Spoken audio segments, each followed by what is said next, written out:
આપો એક સુંદર મજાનો ધાર્મિક અને ભક્તિમય પ્રસંગ છે અને આ પ્રસંગનું શીર્ષક છે ભગવાન ઉપર ભરોસો.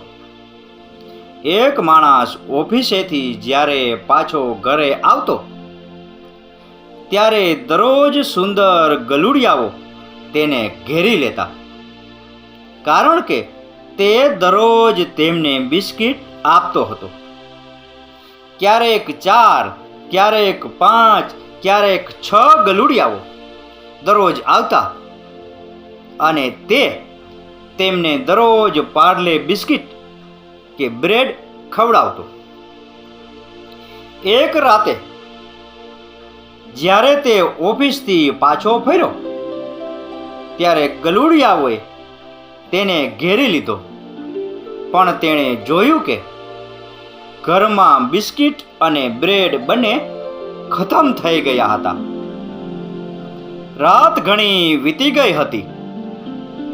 આ સમયે દુકાન ખુલ્લી હોવી મુશ્કેલ હતી.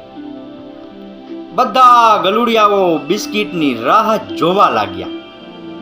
તેણે વિચાર્યું, કોઈ વાંધો નહીં, હું તેમને કાલે ખવડાવીશ. આ વિચારીને તેણે ઘરનો દરવાજો બંધ કરી દીધો. ગલુડિયાઓ હજી પણ ઘરની બહાર તેની રાહ જોઈ રહ્યા હતા. આનાથી તે પરેશાન થયો. પછી તેને યાદ આવ્યું કે તેના ઘરે મહેમાનો આવ્યા હતા, જેમના માટે તે કાજુ અને બદામના બિસ્કિટ લાવ્યો હતો. તેણે ઝડપથી ડબ્બો ખોલ્યો અને તેમાં ફક્ત 7-8 બિસ્કિટ જ હતા.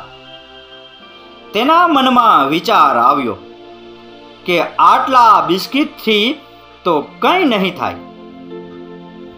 એક ગલુડિયાનું પેટ પણ નહીં ભરાય. પણ એણે વિચાર્યું કે જો હું દરેકને એક બિસ્કિટ આપીશ તો તેઓ ચાલ્યા જશે. જ્યારે તે બિસ્કિટ લઈને બહાર આવ્યો ત્યારે તેણે જોયું કે બધા ગલુડિયાઓ જતા રહ્યા હતા. ફક્ત એક જ ગલુડિયું હજુ પણ તેની રાહ જોઈ રહ્યું હતું, આ વિશ્વાસ સાથે કે તેને ચોક્કસ કંઈક મળશે. તેને ખૂબ જ આશ્ચર્ય થયું. તેણે તે બધા બિસ્કિટ તે એક ગલુડિયા સામે મૂક્યા. ગલુડિયાએ ખુશીથી બધા બિસ્કિટ ખાધા અને પછી ચાલ્યું ગયું. પછીથી તે માણસે વિચાર્યું કે આપણા માણસો સાથે પણ આવું જ થાય છે. જ્યાં સુધી ભગવાન આપણને આપતા રહે છે ત્યાં સુધી આપણે ખુશ રહીએ છીએ, તેમની પૂજા કરીએ છીએ અને તેના ફળની રાહ જોઈએ છીએ. પરંતુ ભગવાન વિલંબ કરે છે કે તરત જ આપણે તેમની ભક્તિ પર શંકા કરવા લાગીએ છીએ.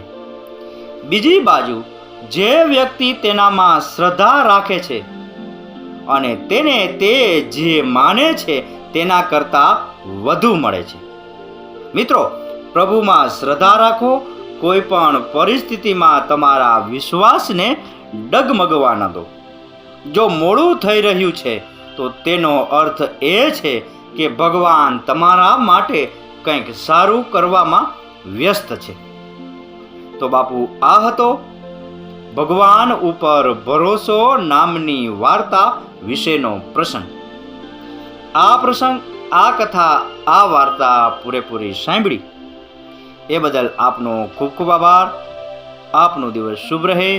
મહાદેવ હર.